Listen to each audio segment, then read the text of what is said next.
Money 9 में आप सभी का स्वागत है। मैं हूं सुमित और हफ्ते का पहला कारोबारी सत्र भारतीय बाजार बिल्कुल फ्लैट अभी कामकाज कर रहे हैं। करीब करीब 18 अंकों की गिरावट देखने को मिल रही है। सेंसेक्स में निफ्टी करीब करीब 14 अंक नीचे है। निफ्टी बैंक 1/4% ऊपर कामकाज कर रहा है। मिड कैप इंडेक्स आधा % ऊपर है। स्मॉल कैप इंडेक्स में करीब करीब 1% के आसपास की बढ़त देखने को मिल रही है। आज एडवांस क्लाइंट के लिहाज से 1600 शेयर तेजी में है और रफली 992 शेयर जो कि बिकवाली के साथ कामकाज करते हुए आपको दिखाई पड़ेंगे। यानी कि इंडेक्स में खरीदारी है, लेकिन ब्रॉडर मार्केट्स के अंदर खरीदारी है। 1600 शेयर तेजी में है और करीब करीब 994 शेयर बिकवाली में, यानी कि हर एक शेयर की गिरावट सामने रफली 2 शेयर जो कि तेजी में कामकाज करते हुए आपको दिखाई पड़ेंगे, मोटा मोटा। और आज इंडिसेस के लिहाज से रियल्टी लीड कर रहा है, 2% की तेजी यहाँ पर देखने को मिल रही है। एनर्जी आधा % ऊपर है। फाइनेंशियल सर्विसेज करीब करीब 1/4% ऊपर कामकाज कर रहा है।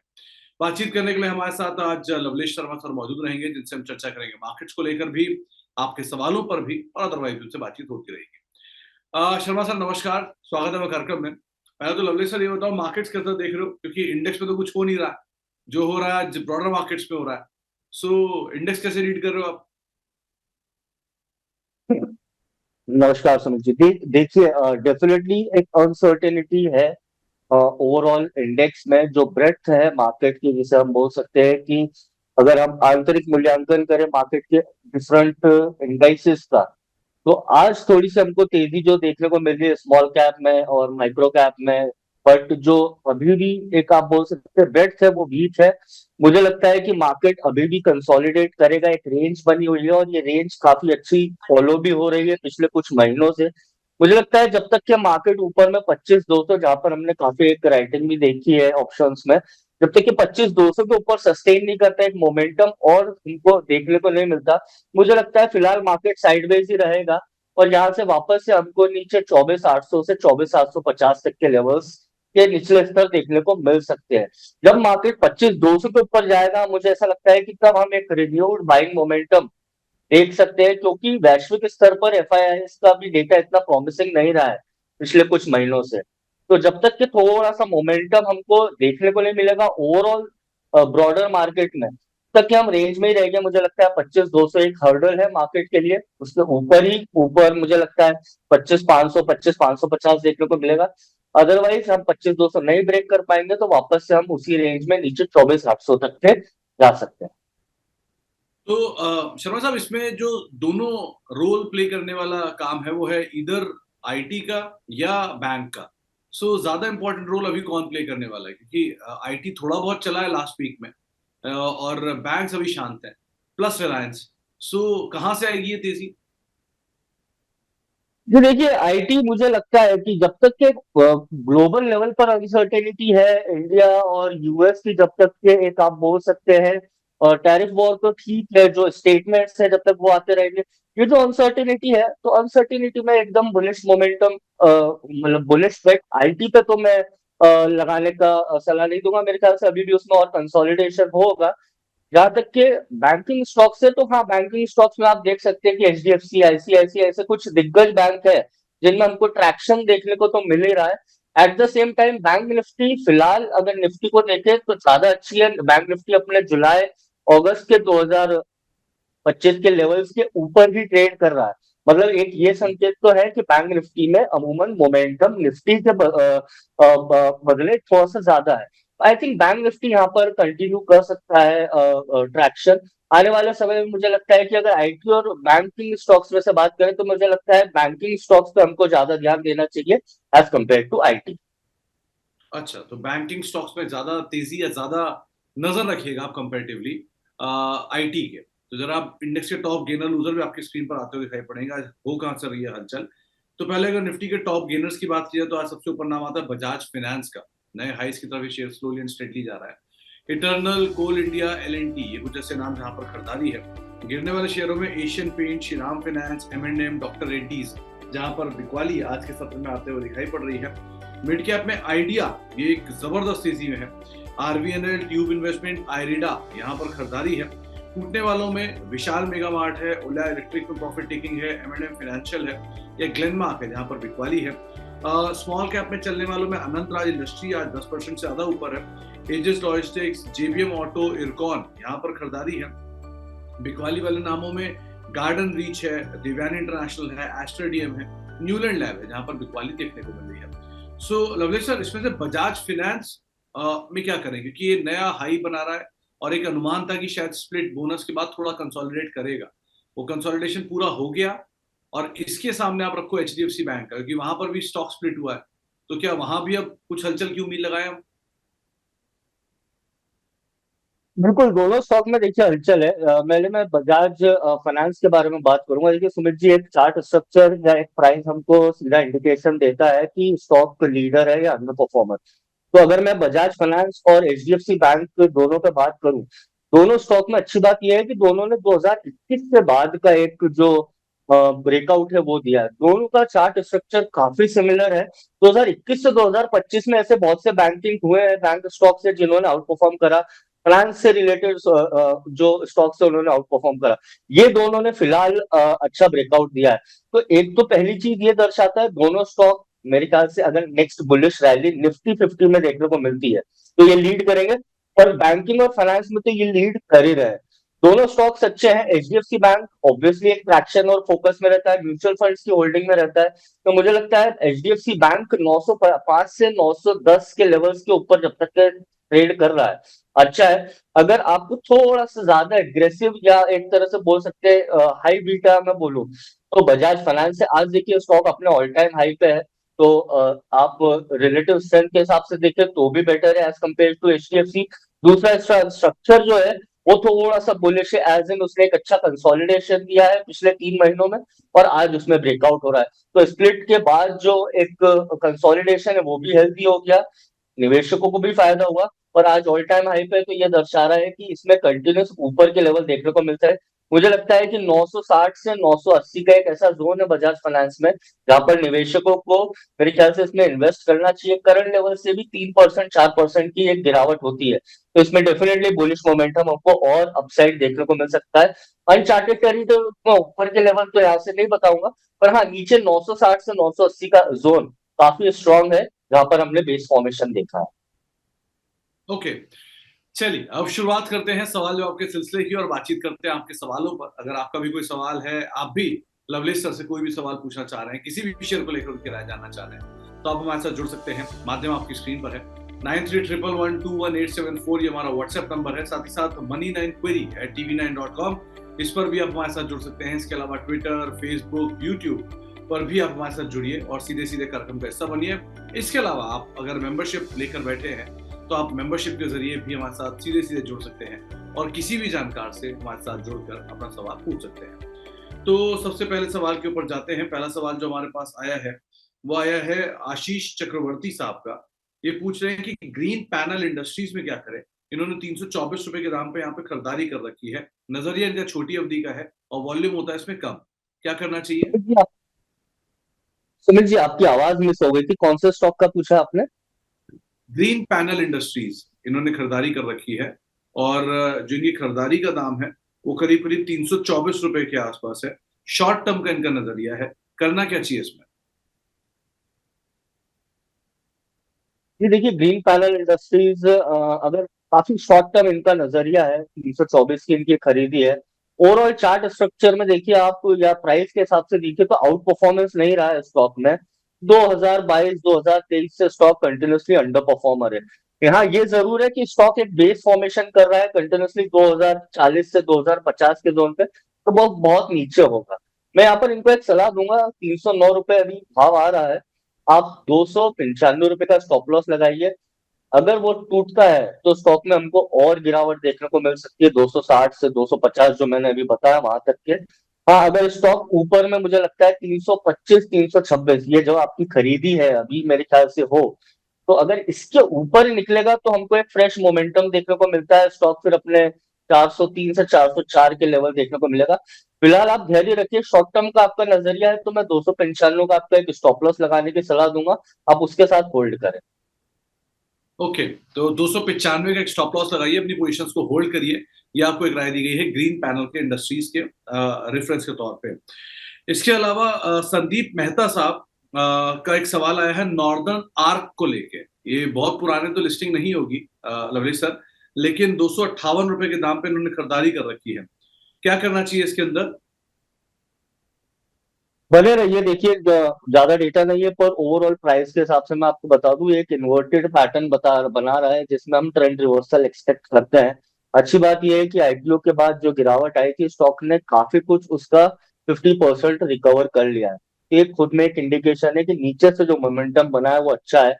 दूसरी बात अच्छी ये है कि 225 के आसपास जो इसने स्ट्रॉन्ग बेस फॉर्मेशन करा है, अच्छा सपोर्ट है। आज भी स्टॉक में तेजी है, सबकी खरीदी भाव के ऊपर भी है। आपको या फिर कोई नया निवेशक को, उनको भी मैं यहाँ सलाह दूंगा। देखिए 270 के ऊपर एक बार स्टॉक निकलता है, काफी अच्छा मोमेंटम हमको, जो इसका लिस्टिंग प्राइस है 330, वो देखने को मिलेगा। ऑन दी अपसाइड मुझे लगता है दो 310 से 330 का जो एक लिस्टिंग का लेवल है वो देखने को मिल सकता है। ऑन द डाउन साइड 240 का स्टॉप लॉस रहेगा, तो आप इसके साथ होल्ड करें। और कोई नया निवेशक हो तो 270 के ऊपर मैंने इसमें फ्रेश बाय की भी सलाह दी है। एक सवाल आया है संजीव कुमार साहब का, ये हमारे मेंबर भी हैं। ये पूछ रहे हैं कि सिरमा एसजीएस में क्या करें। इन्होंने इसको आइडेंटिफाई किया है, बस वो बात अलग है लेट थोड़ा आइडेंटिफाई किया है, क्योंकि शेयर ऑलरेडी ऑल टाइम हाइस की तरफ खड़ा हुआ है। और दूसरा इन्होंने खरीदारी की है सेनोरस फार्मा में। यहाँ पे प्रमोटर भी काफी एक्टिवली माल ले रहा है। सो क्या करना चाहिए इन दोनों में? सिरमा एसजीएस में क्या खरीदी थी इनकी? इन्होंने खरीदारी नहीं करी, दोनों ने आइडेंटिफाई किया है खरीदारी के लिए, सिरमा एसजीएस भी और सेनोरस फार्मा भी। क्या करें इन दोनों में? देखिए सिरमा एसजीएस तो बिल्कुल मेरे ख्याल से स्टॉक काफी अच्छा ट्रैक्शन है, मोमेंटम भी काफी अच्छा है। अभी इसने रिसेंटली ऑल टाइम हाई बनाया 830 के आसपास, पर यहाँ पर मैं इनको सजेस्ट करूंगा, आप इस स्टॉक में निवेश करना है तो नजरिया थोड़ा सा लंबा रखें, क्योंकि स्टॉक में ऑलरेडी एक तेजी देखिए देखने को मिल चुकी है। नीचे से आप देखें तो 700 रुपए से स्टॉक एक 12 से 13% तेजी तो देख चुका है। थोड़ा सा कूल डाउन होने चाहिए, एक साइडवेज कंसोलिडेशन होना चाहिए। नीचे में अगर आपको लेवल चाहिए तो 790 से 770 ही एक जोन पकड़ लीजिए। यहाँ पर आप स्टॉक में फ्रेश बाय कर सकते हैं। मुझे लगता है कि अपवर्ड ट्रेंड कंटिन्यू रहेगा। 750 के आसपास स्टॉक में अच्छा एक सपोर्ट है, आप इसमें फ्रेश बाय कर सकते हैं, पर थोड़ा सा कूल ऑफ होने दीजिए, 790 के आसपास करें तो आपका रिस्क रिवॉर्ड या आपको वोलैटिलिटी जो है वो ज्यादा नहीं देखने को मिलेगी। और दूसरा स्टॉक सुमित जी, स्टॉक का नाम क्या था? सेनोरस फार्मा, सेनोरस फार्मा। यहाँ पे प्रमोटर भी कुछ हद तक माल लेता हुआ चल रहा है। सो करना क्या चाहिए? हाँ डेफिनेटली अच्छा स्टॉक है। देखिए आपने जैसे आइडेंटिफाई करा, प्रमोटर भी माल उठा रहा है, ये अच्छी बात है। दूसरी बात ये अच्छी है कि स्टॉक में ज्यादा वोलैटिलिटी नहीं है। लिस्टिंग के बाद से स्टॉक में एक ठीक है, लिस्टिंग अच्छी हुई थी, पर जो बेस फॉर्मेशन हुआ है वो 600 रुपए से लेके 500 रुपए तक का, वो काफी अच्छा, और उसके बाद स्टॉक ने ब्रेकआउट दिया है। अभी एक साइडवेज कंसोलिडेशन है, ऑल टाइम हाई बनाया था स्टॉक ने 720 के आसपास। करंट लेवल्स पे भी मुझे अच्छा लगता है, नीचे में अच्छा सपोर्ट है 690 का, 687 रुपए भाव आ रहा है। मेरे ख्याल से स्टॉक में डेफिनेटली बाय कर सकते हैं। हाँ ये जरूर है कि 687 50 पे नहीं, और आप एक रेंज पकड़ लीजिए, स्टॉक में स्टैगर्ड अप्रोच रखिए 680 से 690 के बीच में। जब तक के स्टॉक कंसोलिडेट कर रहा है आप इसमें फ्रेश बाय करिए। 660 रुपए का स्टॉप लॉस रहेगा। ऊपर में मुझे लगता है कि स्टॉक वापस से ऑल टाइम हाई जो 724 है वो तो टेस्ट करेगा। ये तो करंट लेवल से 5 से 6% की तेजी, और आपका नजरिया थोड़ा मध्यम मध्यम अवधि का रखेंगे, मेरे ख्याल से स्टॉक 720 के ऊपर नया ऑल टाइम हाई 740 से 750 तक के बना सकता है। इसमें डेफिनेटली बाय करने की रिकमेंडेशन है। चलिए, तो यहाँ पे खरीदारी करके चलने की राय आपको दी जा रही है सेनोरस फार्मा, बट स्टॉप लॉस को ध्यान रखिएगा। जय शिव साहब के पास सरला पॉली के शेयर है, 110 रुपए के दाम पे खरीदारी कर रखी है, और आज सरला पॉली में सुबह अपर सर्किट भी था, अरे सॉरी 5% की तेजी भी थी। करना क्या चाहिए इसमें? साइडवेज चलता है सही पॉली, स्टॉक अच्छा है नो डाउट, काफी एक अच्छा अपवर्ड ट्रेंड है। पर करंट लेवल्स पे स्टॉक में जो एक आप बोल सकते हैं मोमेंटम बना है, वो आज देखने को मिला है काफी कुछ दिनों की गिरावट के बाद। तो यहाँ पर मैं इनको लेवल दूंगा, अगर आप करें तो 113 के ऊपर स्टॉक में करें। 113 के ऊपर स्टॉक में मुझे लगता है वापस से 130 से 131 के लेवल देखने को मिलेंगे। अगर ये अपवर्ड ट्रेंड ब्रेक करता है तो 113 के ऊपर, वरना मुझे लगता है कि स्टॉक कंसोलिडेट ही करेगा, नीचे वापस से एक बार 90 रुपए तक के आएगा। तो या तो 90 रुपए का वेट करें, वो ज्यादा अच्छा है। 90 रुपए के आसपास स्टॉक में अच्छा एक स्ट्रॉन्ग सपोर्ट है, हिस्टोरिकली उस स्टॉक ने उस लेवल को आप बोल सकते हैं रिस्पेक्ट भी करा है। तो 90 रुपए के आसपास अट्रैक्टिव है। और शॉर्ट टर्म के हिसाब से 113 के ऊपर मुझे लगता है कि एक शॉर्ट टर्म मोमेंटम 5 से 7% का बन सकता हम्म। तो आपके लिए राय सरला परफॉर्मेंस को लेकर आज 5 साढ़े 5% तेजी यहाँ पर देखने को मिल रही है। श्री ओम दलाल साहब हमारे मेंबर भी हैं, इनके पास आईओएल केमिकल के शेयर हैं 200 रुपए के दाम पर। अब यहाँ पर इन्होंने नजरिया नहीं मेंशन किया, लेकिन करना क्या चाहिए इसमें? जी देखिए, इनका दाम खरीदी का मेरे ख्याल से कुछ 200 रुपए आपने बोला, पर स्टॉक में अभी फ्रेश ब्रेकआउट है 106 रुपए के ऊपर। अच्छा ब्रेकआउट है, ऑलमोस्ट आप बोले तो 2022 के बाद आज स्टॉक उस लेवल के ऊपर निकल रहा है। पिछले कुछ दिनों से अच्छा ट्रैक्शन भी देखने को मिला है। वॉल्यूम इसका ऑल टाइम हाई पे है। हमने मतलब जो निवेशकों का इसमें एक तरह से रुझान है, वो अगर हम देखें तो ऑल टाइम हाई वॉल्यूम ये दर्शाता है कि एकदम से स्टॉक में ट्रैक्शन बड़ा है और निवेशक की रेडार पर है। अच्छी बात ये है कि एक रेंज ब्रेकआउट हो रहा था। ये दर्शाता है कि यहाँ से स्टॉक, इसका जो ऑल टाइम हाई है 160 से 180 के आसपास तो देखने को मिल सकता है। तो अगर कोई फ्रेश बाय भी करना चाहता है तो डेफिनेटली मेरे ख्याल से आईओएलसीपी बहुत अच्छा कैंडिडेट है शॉर्ट टर्म के हिसाब से। नीचे में 108 रुपए का स्टॉप लॉस रहेगा।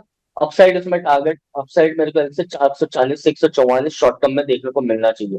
अगर आपका खरीदी इतने ऊपर के लेवल पे है, तो मैं सजेस्ट करूंगा आप होल्ड करें। स्टॉक में अभी नया मोमेंटम देखने को मिल रहा है। मेरे ख्याल से इसमें 10 से 12% की तेजी देखने को और मिल सकती नहीं, इनकी खरीदारी 115 रुपए के आसपास थी, तो उसमें मेरी फॉल्ट थी। है।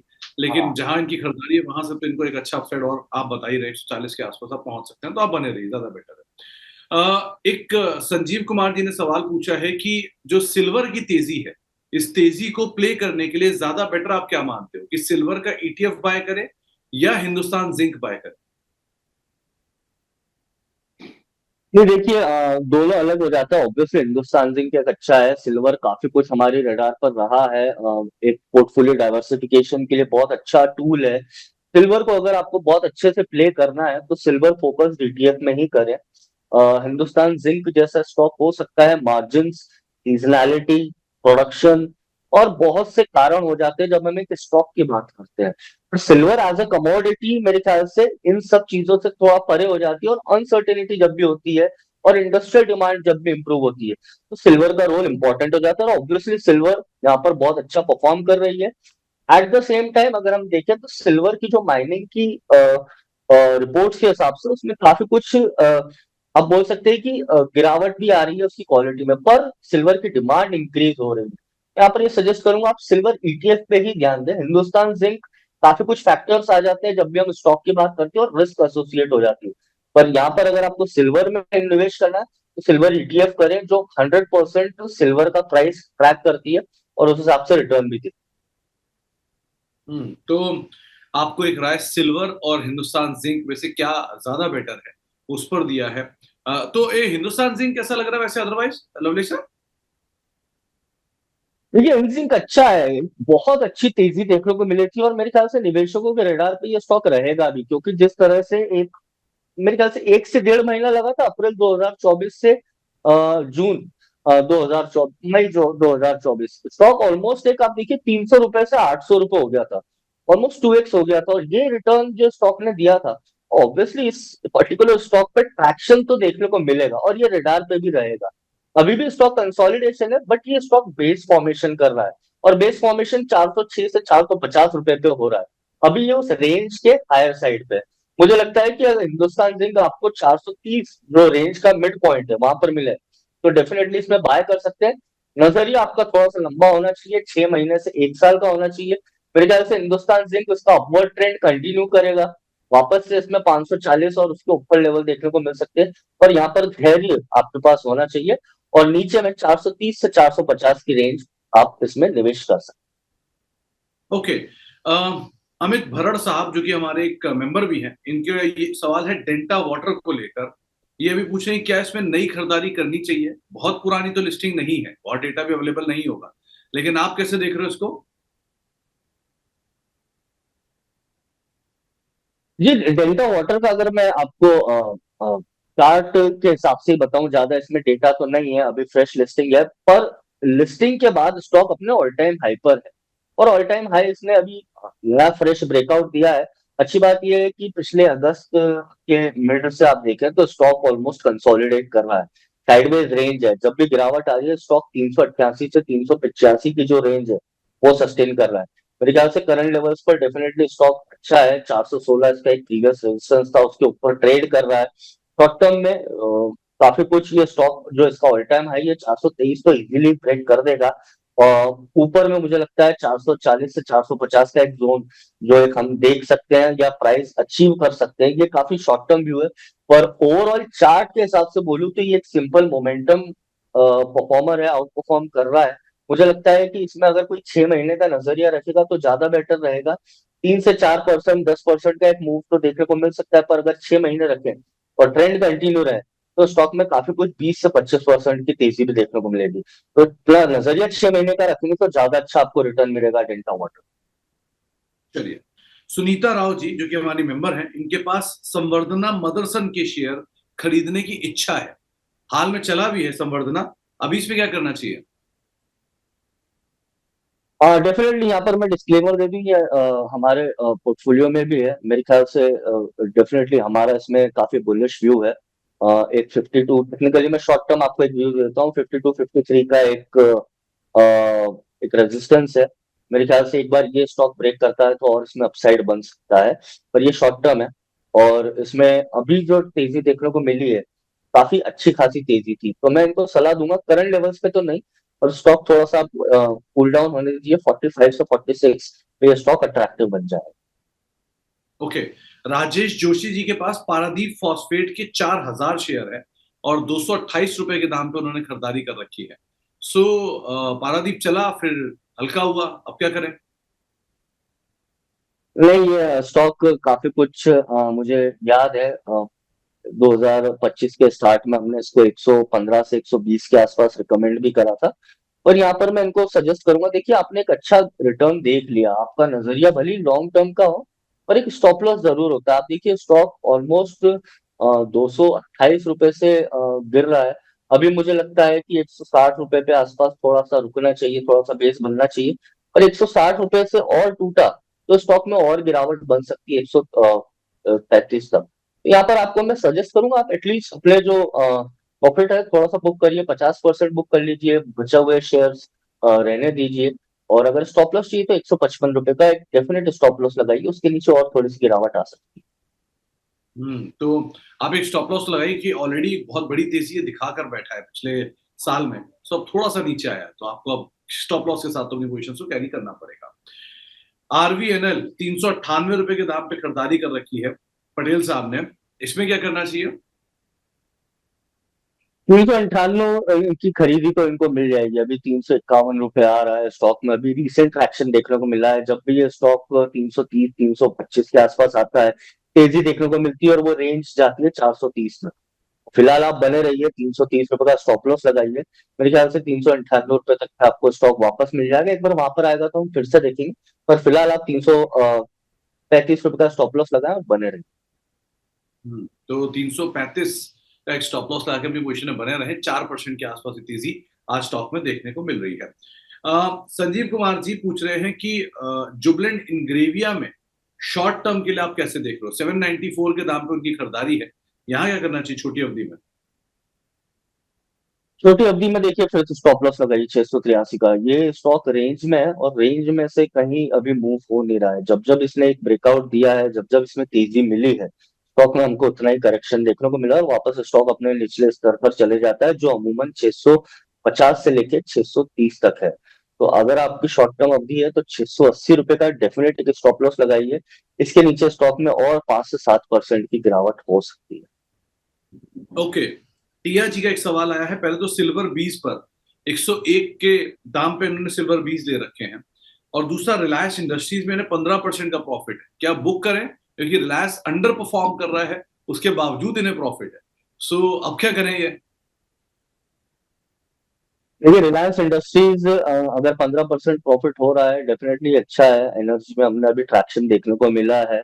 मुझे लगता है कि अगर आपको 15% इसमें प्रॉफिट हो रहा है और आपका नजरिया शॉर्ट टर्म का है तो डेफिनेटली बुक कर लेना चाहिए। एनी रिटर्न, मैं यहाँ पर एक सिंपल सी बात बोलूंगा, डबल डिजिट रिटर्न काफी अच्छे होते हैं और आपके पोर्टफोलियो को काफी अच्छा एक बोल सकते हैं एडेड एडवांटेज देते हैं। तो यहाँ पर मैं जरूर बोलूंगा एक 15% प्रॉफिट हो रहा है तो 70% पोजीशन बुक कर लिए। 100 शेयर है, 70 शेयर निकाल लीजिए, 30 शेयर रखिए अगर आप शॉर्ट टर्म प्लेयर हैं।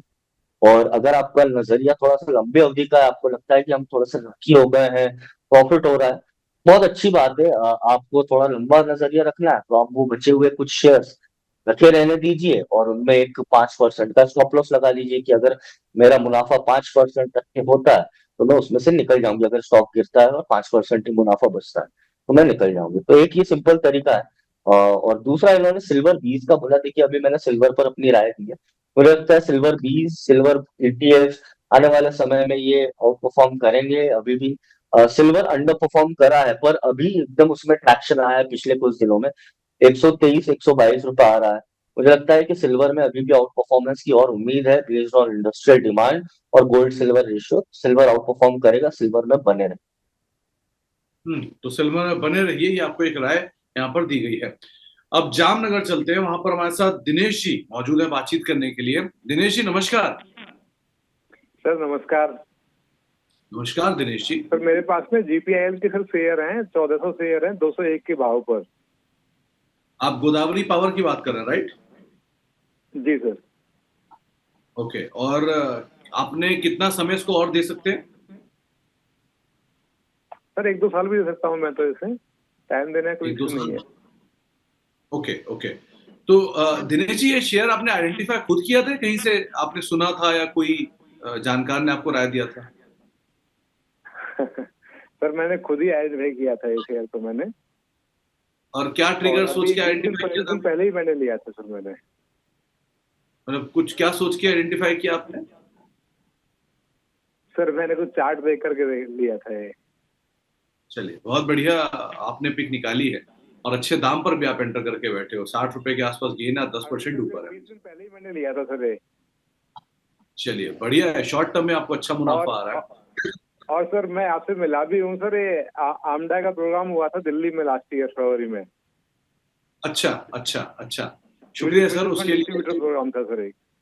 याद रखने के लिए भी शुक्रिया और मिलने के लिए भी शुक्रिया। उम्मीद है आपसे जल्दी हम फिर मुलाकात करेंगे कहीं ना कहीं। शर्मा साहब, क्या किया जाए? इन्होंने गोदावरी पावर लिया है और बढ़िया दाम पे खरीदारी की है, 200 रुपए में खरीदारी है और आज 10% ऊपर भी है। शॉर्ट टर्म में गेन आ रहा है इतना, ये टाइम दे सकते हैं। अब क्या करें? बहुत बढ़िया खरीदारी करी दिनेश जी। आपको यहाँ पर मैं बधाई दूंगा। बधाई के पात्र भी हैं क्योंकि आपने काफी कुछ इतने स्टॉक को होल्ड करा और अच्छा गेन भी हो रहा है।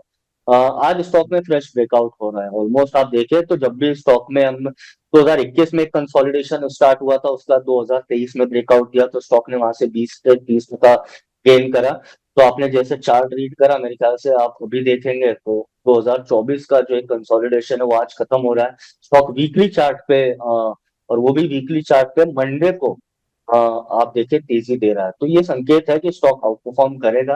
आपका नजरिया भी अच्छा है 2 से 3 साल का। मुझे लगता है कि यहाँ से और 15 से 20 टका तो आपको रिटर्न आपके निवेश पे और मिलना चाहिए। बने रहने की सलाह मेरी। तो बने रहिए। और दिनेश जी, बढ़िया पिक थी आपकी। इसी तरह से आप आइडेंटिफाई करते रहिए, मुनाफा बनाते रहिए। और बने रहने के लिए बहुत बहुत शुक्रिया सर। आगे भी हम आपसे मुलाकात करते रहेंगे, बातचीत करते रहेंगे। एक बार जरा रिलायंस जियो का चार्ट लेकर आइए डायरेक्टर साहब, क्योंकि जियो के अंदर एकाएक कुछ मूव आता हुआ दिखाई पड़ा है। रिलायंस में भले ही मूव नहीं आ रहा, लेकिन जियो के अंदर एक अच्छा मूव आया है। सो लवलेश सर, जरा देखो जियो फाइनेंशियल में क्या किया जाए, क्योंकि कंपेरेटिवली रिलायंस के ये भी बहुत बीटन डाउन था। रिलायंस उतना नहीं चल रहा, लेकिन यहाँ पर कुछ हलचल हो रही है। यहाँ क्या करें? नहीं, डेफिनेटली हलचल हो रही है। एक आप बोले शार्प जो रिकवरी आई थी जियो में, और स्टॉक ये जो 310 से 305 का लेवल है, ये आप देखिए लिस्टिंग के बाद स्टॉक ने काफी कुछ सस्टेन करा था। अभी भी सेम लेवल पर सस्टेन कर रहा है। मुझे लगता है कि अगर सिर्फ रेंज को ही मैं देखूं तो करंट लेवल्स 316 पर आ रहा है। 309 से 308 का एक लेवल है जहां पर स्टॉक में अच्छा बेस फॉर्मेशन है, तो यहाँ पर रिस्क हो जाती है 2 से 3 टका की। दूसरा, यहाँ से जो अपसाइड प्रोजेक्शन जब भी मिलता है तो 335 340, तो रेंज के हिसाब से 10 टका तो हमको एक यहाँ से मुनाफा देखने को मिल सकता है। और वो एक बार ब्रेक करा तो जो फॉर्मेशन है चार्ट की वो ओवरऑल चेंज हो जाएगी। आप बोल सकते हैं multiple patterns, inverted head and shoulder, trend continuation, rectangle का ब्रेकआउट, ये सब मिलेगा 335 से 336 के ऊपर। फिर स्टॉक में जो इसके उच्चतम स्तर थे 390, वहां तक के भी एक चाल दिखा सकता है। पर इसमें ड्यूरेशन लगेगी, थोड़ा सा समय लगेगा। पर यस, आपने जैसे बताया, ये आउट परफॉर्म कर सकता है as compared to Reliance industries.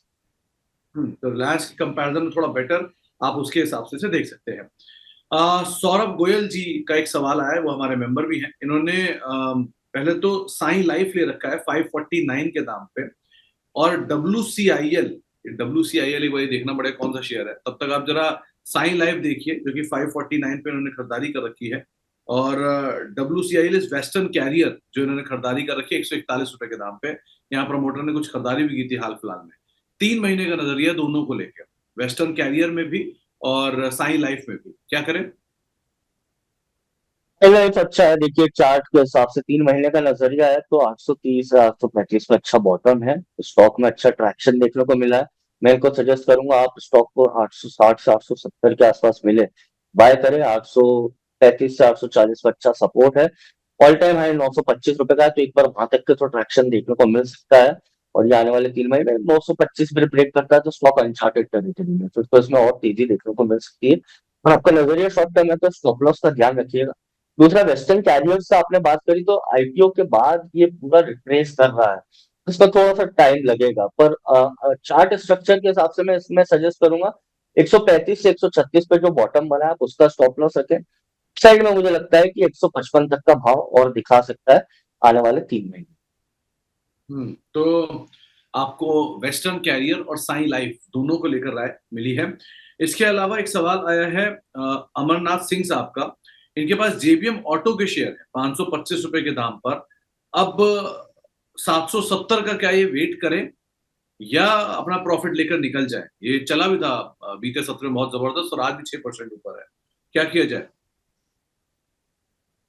बने रहिए, देखिए आपकी खरीदी भी काफी अच्छी है। मेरे ख्याल से स्टॉक में और एक बार 770 का लेवल है, रेजिस्टेंस है आप बोल सकते हैं, जिसको स्टॉक ब्रेक करने की कोशिश कर रहा है। और इस बार जो मोमेंटम बना है अगर आप देखें तो इसका जो वॉल्यूम था पिछले 8 से 10 साल में हमको उतना वॉल्यूम देखने को नहीं मिला है जो स्टॉक ने विटनेस करा है विद इन अ डे। तो डेफिनेटली यहाँ पर कुछ ना कुछ तो एक शिफ्ट आया है। वॉल्यूम इंडिकेट यही कर रहा है कि कुछ ना कुछ तो ट्रैक्शन है। या तो निवेशकों का एकदम रुझान बढ़ा है या कोई बड़ा निवेशक इसमें एकदम एंटर हुआ है। और डेफिनेटली स्टॉक एकदम 600 रुपए से 750 भी आ गया है, तो ट्रैक्शन भी अच्छा है। बने रहिए स्टॉक में, मुझे लगता है कि ऊपर में 850 से 860 के लेवल देखने को मिल सकते हैं। तो 850 860 के जोन शायद आते हुए दिखाई पड़े। आपके लिए राय है कि आप यहाँ पे बने रहिए, और शायद इसमें थोड़ा सा और अपसाइड खुलता हुआ दिखाई पड़ सकता है। इसके अलावा बासफ BASF लिया हुआ है अकरम साहब ने। इन्होंने खरीदारी का दाम नहीं लिखा है और ये भी नहीं लिखा है कितने समय के लिए होल्ड करेंगे, लेकिन दोनों ही के लिहाज से आप BASF को कैसे देख रहे हो? देखिए स्टॉक में ज्यादा मोमेंटम नहीं है और सुमित जी, और मैं यहाँ पर अकरम जी को बोलूंगा कि स्टॉक एक्चुअली अभी भी बिटन डाउन है, अंडर परफॉर्मर है। स्टॉक में मल्टीपल ओवरऑल रेजिस्टेंस है, मतलब पुराने निवेशक भी बहुत इसमें फंसे हुए हैं। तो जब जब इस स्टॉक में तेजी आई है हमने एकदम गिरावट देखने को मिल रही है। फिलहाल इसको आप अवॉइड करें। हमने दूसरा स्टॉक जेबीएम ऑटो डिस्कस करा है, और एक कैरियर स्टॉक वेस्टर्न कैरियर से डिस्कस करा। मेरे ख्याल से आप ऐसे स्टॉक देखिए, ज्यादा अच्छा रहेगा। इसमें मेरे ख्याल से आपको बहुत टाइम लग जाएगा और आपको पोर्टफोलियो में कोई बेनिफिट नहीं देगा। ओके, तो आपके लिए ज्यादा अच्छे अच्छे नाम आपको हम ऑलरेडी बता रहे हैं, आप उन पे बेट कर सकते हैं। इसको अभी आप फिलहाल के लिए अवॉइड कर सकते हैं। मिर्जा यामीन अहमद साहब जो कि सऊदी अरेबिया से हमसे एक सवाल पूछ रहे हैं कि JSW सीमेंट क्या एक बड़े बल्क में ले सकते हैं, और दूसरा उनका कहना है कि क्या JSW अल्ट्राटेक और अदानी को compete कर सकता है? तो इसका जवाब सर थोड़ी बहुत जानकारी जो मेरे पास है उससे मैं आपको दे देता हूँ। अल्ट्राटेक सीमेंट देश की सबसे बड़ी सीमेंट कंपनी है, करीब करीब 200-210 मिलियन टन के आसपास की कैपेसिटी है। अगर ACC, अंबुजा और अदानी ये तीनों सीमेंट कंपनियां का कंसोलिडेशन का प्रोडक्शन भी देखूं तो भी ये 100 मिलियन टन के आसपास पहुंचता है, यानी कि अल्ट्राटेक से आधा। और JSW सीमेंट शायद 7वें 8वें नंबर पर आता है। इनकी कैपेसिटी अल्ट्राटेक के सामने शायद 10 से 20% के आसपास ही है। सो कंपटीशन प्रोडक्शन वाइज तो ये नहीं कर सकते। बाकी लवलेश सर इस पे ज्यादा बेहतर राय देंगे। लवलेश सर, क्या किया जाए JSW सीमेंट में? और इनके दूसरे सवाल पर देखिए थोड़ा सा वो हाइपोथेटिकल हो जाता है जब, जैसे सुमित जी ने बताया कि बहुत अभी नया प्लेयर है, एंड जब हम बड़े प्लेयर से कंपेयर करते हैं तो ये अब मार्केट कैप देखिए उनका 1/10 भी नहीं है फिलहाल। और जो टॉप प्लेयर है अल्ट्राटेक, तो फिलहाल मुझे लगता है कि वो राह थोड़ी लंबी हो जाएगी।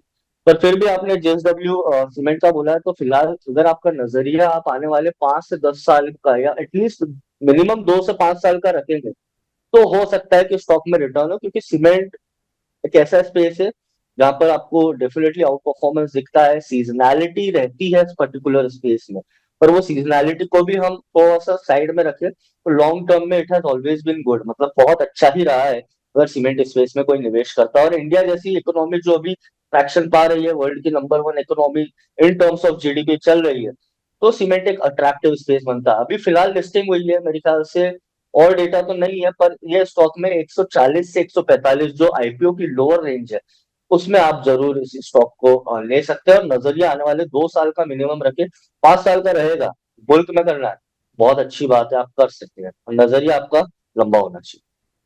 बस, तो आपका नजरिया लंबे अवधि का होना चाहिए। अभी तो लिस्ट हुई है ये कंपनी, सो अभी बहुत सारी चीजें और देखनी है। एंकर बुक खुलेगी, प्री आईपीओ इन्वेस्टर निकलेंगे, 1 1.5 साल 2 साल अपने नंबर्स देगी, उसके बाद जाके कहीं आपको सिचुएशन क्लियर होते हुए दिखाई पड़ेगी। तो तब तक के लिए एटलीस्ट अगर आप समय दे सकते हैं तब आप इसमें एंटर करिए, वो ज्यादा बेटर रहेगा। और रही बात वो बाकी बड़े प्लेयर से कम्पीट करने की, वो समय बताएगा, जैसे जैसे नंबर्स और प्रोडक्शन होंगे उसके हिसाब से कंपटीशन होगा। रेणु सिंघल जी के पास इटर्नल के शेयर हैं जोमेटो के, 268 रुपए के दाम पे खरीदारी है, क्या करना चाहिए? बिल्कुल अच्छी खरीदारी है, 268 से 250 के आसपास अच्छा एक मोमेंटम देखने को मिला था, और ये मेरे ख्याल से तभी एंटर हुए हैं। तो काफी अच्छा है मेरे ख्याल से, जो ट्रैक्शन देखने को मिला है इसका। आप देखिए अगर आप देखें तो आईपीओ के बाद जो एक तेजी आई है, मेरे ख्याल से इटर्नल काफी अच्छा है। इसने जो एक ब्रेकआउट दिया है अभी 303 के आसपास, वो भी काफी अच्छा है। मुझे लगता है स्टॉक में वैल्यू अनलॉक हो रहा है एज कंपनी टर्म्स, जो कंपनी स्पिन हो रही है टुवर्ड्स प्रॉफिटेबिलिटी। तो मेरे ख्याल से अगर आपका नजरिया आने वाले 3 से 6 महीने का है, डेफिनेटली रखिए स्टॉक में, और अपसाइड देखने को मिल सकता है। अगर आप फ्रेश निवेश करना चाहते हैं तो 310 के आसपास स्टॉक में अट्रैक्टिव लेवल्स है, वहां पर भी कर सकते ओके, तो 310 के आसपास फ्रेश एंट्री रहेगी, लेकिन आपकी ये पुरानी खरीदारी है, सो आप बने रहे, ज्यादा बेटर है। कृपा शंकर जी का एक सवाल आया है आईआरबी इंफ्रा पर। इन्होंने 53 रुपए की दाम पर खरीदारी कर रखी है। तो पहले दो सवाल है, एक कि एवरेज करें, और दूसरा अगर एवरेज करें तो कहा। हैं। जी देखिए, 53 के आसपास इसमें ब्रेकआउट हुआ था, ऑब्वियसली ट्रैप हो गया था, वॉल्यूम्स एकदम हाई हुए थे और स्टॉक में वापस से गिरावट है। एवरेज फिलहाल तो मत करें, क्योंकि 42 से 43 ऑलमोस्ट एक ऐसा लेवल है जहां पे से हमको थोड़ा बहुत ट्रैक्शन देखने को मिलता है।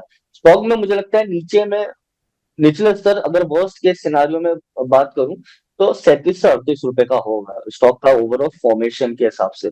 अगर ये स्टॉक 41 से 42 रुपए का लेवल ब्रेक करता है, उसके नीचे जाता है 38 के आसपास, आप स्टॉक में एवरेज कर सकते हैं। वैसे मैं एवरेज करने की कभी सलाह नहीं देता हूँ, पर आपका नजरिया थोड़ा सा लंबा है, आने वाले 1 2 साल होल्ड करें, तो 38 के आसपास स्टॉक में आप एवरेज कर सकते हैं। वापस से हमको इसमें ट्रैक्शन देखने को मिल सकता है, और वापस से स्टॉक में 53 से 55 रुपए के लेवल देखने को मिले। ओके, तो आपको जो लेवल्स बताए गए हैं आप उसके हिसाब से एवरेज करना, बट इसमें जरा स्टॉप लॉस को आप कैरी करना, कि पहले भी इसकी हिस्ट्री बहुत वॉलेटाइल रही है, सो उस पार्ट को भी एटलीस्ट आप अज्यूम करके चलना। हिंडाल्को में खरीदारी की है मानस महापात्रा साहब ने 760 रुपए के दाम पर शॉर्ट टर्म के लिए। मेटल पिछले हफ्ते का परफॉर्मर था, अभी क्या किया जाए? अभी फिलहाल देखिए 760 की आपकी खरीदारी है, एक बहुत ओवरहेड स्ट्रॉन्ग रेजिस्टेंस है 770 का, ये इसका ऑल टाइम हाई है। और 770 अगर इसने ब्रेक नहीं करा तो मुझे लगता है कि एक शॉर्ट टर्म में गिरावट आ सकती है। तो आप एक स्टॉप लॉस तो रखिए, यहाँ पर आपको 748 रुपए का स्टॉप लॉस दूंगा, ये लगाकर चलिए। अगर इसके नीचे स्टॉक गिरता है, और मेरे ख्याल से 720, अगर बिल्कुल आपका ऐसा लगता है कि ब्रेकआउट पे स्टॉक बाय करें, मोमेंटम पे बाय करें, 770 के ऊपर जब भी स्टॉक निकलेगा, मुझे लगता है फ्रेश ब्रेकआउट मिलेगा स्टॉक में, और हमको फिर उच्चतम लेवल देखने को मिलेंगे। तो फिलहाल आपकी खरीदी के आसपास ही है। मैंने आपको एक स्टॉप लॉस दिया है, 770 के ऊपर स्टॉक में अच्छी तेजी देखने को मिल सकती ओके, जुबैर खान साहब हमारे मेंबर हैं, इनके पास टाटा टेक के शेयर 712 रुपए के दाम पर। अभी पूछ रहे हैं कि इसको होल्ड करें या निकल जाए इसमें से। आज चला भी था शुरू में थोड़ा 2 3%, अभी क्या किया जाए? है। देखिए 712, मेरे ख्याल से 730 के आसपास आप निकल सकते हैं। अच्छी ट्रैक्शन आज देखने को मिली है, स्टॉक ने 2 से 3 दिन कंसोलिडेट करा, उसके बाद ब्रेकआउट दिया है। थोड़ा सा नेगेटिव एस्पेक्ट ये है कि स्टॉक ने जो भी गेन करा था पूरे दिन में, आज उसको दिन के निचले स्तर पे है। तो यहाँ पर एक स्टॉप लॉस लगाइए 700 रुपए का, अगर वो ब्रेक होता है तो निकल जाइएगा। हाँ, स्टॉक में मुझे लगता है अगर थोड़ा सस्टेन करेगा 705 706 के ऊपर, जो आज इसमें तेजी देखने को मिली, अगर कल भी सस्टेन करे मेरे ख्याल से 730 रुपए तक आपको लेवल देखने को मिलेगा, वहां डेफिनेटली आप प्रॉफिट बुक करके निकल सकते हैं। तो आपको लेवल बताया गया है टाटा टेक में, आप उसके हिसाब से देखिए। लेकिन इसका बाइंग जोन क्या दिख रहा है आपको लवलेश सर, अगर किसी को नया एंटर करना 680 670? हाँ, डेफिनेटली वही लेवल है, क्योंकि वहां से ही हमको आईपीओ के बाद जो ओवरऑल डाउन ट्रेंड आया स्टॉक में, पहली बार अगर कहीं बेस फॉर्मेशन हो रहा है टाटा टेक, जिसमें बहुत सारे निवेशक जिनका रुझान रुझान भी है और जो होल्ड भी कर रहे हैं, तो एटलीस्ट उन्होंने ये तो देखा होगा, जो पहले से निवेशक बने हैं आईपीओ से, मेरे ख्याल से 650 के आसपास एक मोटा मोटा इसमें बेस फॉर्मेशन हो रहा है। तो एटलीस्ट अगर हम रोज देखें स्टॉक को तो 650 660 यहाँ पर आता है स्टॉक, वापस से एक तेजी देखने को मिलती है और वो जाता है स्टॉक 780 790। तो डेफिनेटली 650 से 660 के आसपास स्टॉक अट्रैक्टिव बन जाता है, वो फ्रेश बाइंग का लेवल बन सकता है। पर फिलहाल में मुझे लगता है कि ओवरहेड रेजिस्टेंस है 730 से 740 का, तो अगर आपको निवेश करना भी हो तो नीचे के जोन पे करे तो ज्यादा बेटर है। तो नीचे के जोन में खरीदारी करें वो ज्यादा बेटर है, लेकिन थोड़ा रेशे 730 740 के आसपास आपको कहीं आता हुआ दिखाई पड़ेगा। इसके अलावा एक सवाल आया है एनएफएल को लेकर, यहाँ पर भी खरीदारी करने की के लिए प्राइस पूछ रहे हैं हमारे मेंबर हैं, क्या करना चाहिए एनएफएल में? कहीं कोई खरीदारी का जोन दिख रहा है क्या इसमें? देखिए बहुत साइडवेज स्टॉक है, अभी 99 रुपए 50 पैसे इसकी खरीदी है। जो ट्रैक्शन आता है फर्टिलाइजर स्टॉक है ऑब्वियसली, तो आपको इसमें जनवरी फरवरी में आपको यूजुअली ट्रैक्शन देखने को मिलेगा, बाकी फिर एक कंसोलिडेशन होता है। फिलहाल स्टॉक कंसोलिडेशन में है। अगर फ्रेश बाइंग करनी है तो 104 रुपए के ऊपर इसमें आप एक अलर्ट लगा लीजिए, 104 रुपए अगर ब्रेक करता है उनको तेजी देखने को मिलेगी 112 से 115 रुपए तक। और अगर नीचे के लेवल पर आप इसको लें तो स्टॉक ऑलमोस्ट सस्टेन कर रहा है काफी कुछ टाइम से, तो वो जोन बन जाता है 85 से 86। और शॉर्ट टर्म का नजरिया तो मैंने आपको एक ट्रिगर लेवल दे दिया, उसी के ऊपर करें। और अगर आपका नजरिया स्टॉक में थोड़ा सा अभी ज्यादा हो, 88 के आसपास अच्छा लगेगा। ओके, तो एनएफएल को लेकर एक राय आपको दी गई है, 99 के आसपास है। अगर आपको खरीदारी करनी है तो कहाँ पे आप खरीदारी कर सकते हो? एनटीपीसी के 343 रुपए के दाम पर राठौर साहब के पास शेयर है, और साथ साथ gas authority of India limited के भी 181 रुपए के दाम पे खरीदारी है। ये दोनों पीएसयूज पावर पीएसयूज हैं तो स्लो, इनको लॉस भी हो रहा है, अब क्या करें? देखिए सबसे पहले मैं गेल की बात कर लूं, आपका एक्सपोजर, एक तो पहली बात दोनों आपने पीएसयू उठाए हैं, थोड़ा सा एक वो प्रॉब्लमेटिक होता है। पर गेल में मुझे लगता है कि नीचे में आप 170 का स्टॉप लॉस रखें, स्टॉक साइडवेज रहेगा। और आने वाले समय में अगर इसमें ब्रेकआउट होना है तो बहुत सारे रेजिस्टेंसेस है, 187 पर एक इसमें बिकवाली का लेवल, 196, और फिर ऊपर 202, तो ये मल्टीपल ओवरहेड रेजिस्टेंसेस है। एटलीस्ट गेल में तो मुझे लगता है कि आप अगर कॉस्ट है तो निकल जाए। एलटीपीसी फिर भी ऐसा बोल सकते हैं कि एज कंपेयर टू गेल काफी कुछ सस्टेन कर रहा है, इसका 325 से 326 का लेवल जो ऐसा है पिछले बहुत से, मतलब ओवरऑल मई से देखे तो वो लेवल सस्टेन कर रहा है। तो एनटीपीसी में आपकी 341 की खरीदी है, आपकी खरीदी के पास भी है, मुझे लगता है वो रेंज का अपवर्ड साइड है, तो आपकी खरीदी का भाव तो मिल सकता है। हाँ, उसमें 345 के बाद हम एक फ्रेश मोमेंटम देखने को मिल सकता है, पर फिलहाल होल्ड करें, कॉस्ट तो आपको मिल जाएगी। ओके, हमारे साथ एक दर्शक मौजूद है दिल्ली से बातचीत करने के लिए, सत्यपाल रावत साहब हैं। रावत जी नमस्कार। नमस्कार सर। नमस्कार रावत साहब, क्या सवाल है आपका? नमस्कार जी सर, मेरे मेरे पास जो है इंडियन होटल के 25 शेयर है, 830 से बाय किया है। ओके, और कितना समय आप इसे दे सकते हो? सर समय तो मेरा लॉन्ग टर्म का है, लेकिन और नुकसान में चल रहा है। ओके, तो क्या किया जाए? लवलेश सर, इन्होंने इंडियन होटल लिया 843 रुपए के दाम पे, कंपनी अच्छी है, नजरिया लंबी अवधि का है, लेकिन इनको अभी घाटा हो रहा है, एवरेज कर लें क्या? एवरेज तो नहीं करे, देखिए 2023 में सिमिलर फॉर्मेशन था इंडियन होटल में, मुझे याद है 380 के आसपास इसमें एक अच्छा बेस फॉर्मेशन हो रहा था, तब इसने चलना शुरू करा और अपवर्ड मोमेंटम जो इसमें आया है आउट परफॉर्म करा है इसने। 2023 2024 2025 में ये स्टॉक में एक साइडवेज कंसोलिडेशन है। अभी जो पैटर्न फॉर्म हो रहा है वो एक ट्रायंगल पैटर्न है। ट्रायंगल पैटर्न हम बोल सकते हैं टेक्निकल एनालिसिस में कि एक ट्रेंड कंटिन्यूएशन पैटर्न है। मतलब जो प्राइमरी ट्रेंड है जो इसका बुलिश, वो तो बने रहेगा। उन्होंने बताया इनका नजरिया लंबी अवधि का है। 843 के आसपास इनकी, 840 के आसपास इनकी खरीदी है। मुझे लगता है बने रहे। अगर फ्रेश निवेश करना भी है तो 740 से 750 काफी अच्छा स्ट्रॉन्ग सपोर्ट जोन भी है। उन्होंने काफी कुछ नीचे के स्तर तो देख भी लिए हैं। मुझे लगता है कि इंडियन होटल अच्छी पिक है। 805 के ऊपर इसमें अगर फ्रेश ब्रेकआउट होता है, मेरे ख्याल से स्टॉक फिर ऑल टाइम हाई में भी 830 रुपए आ रहा है। 830 का टारगेट हो सकता है शॉर्ट टर्म में, और स्टॉक 4 डिजिट में आपको देखने को मिलेगा अगर कोई नजरिया 6 महीने से 1 साल का रखे। अगर कोई यहाँ पर ब्रेकआउट ट्रेडर है जिनको मतलब शॉर्ट टर्म में ट्रेड करना है, तो आप इस स्टॉक में अलर्ट लगा लीजिए। जिस दिन स्टॉक 810 के ऊपर निकलता है, मुझे लगता है स्टॉक सीधा 4 डिजिट में आपको देखने को मिलेगा। 810 का अगर ट्रिगर होता है तो नीचे में स्टॉक लॉस 760 का रहेगा। तो 800 रुपए के ऊपर सस्टेन करता है तो 4 डिजिट में स्टॉक जाता हुआ दिखाई पड़ सकता है। आपके लिए राय यही कि आप इसमें बने रहिए। पहली चीज, अच्छी कंपनी है, मतलब घबराने वाली बात नहीं है। आप नीचे इसमें आराम से ऐड भी कर सकते हो अदरवाइज।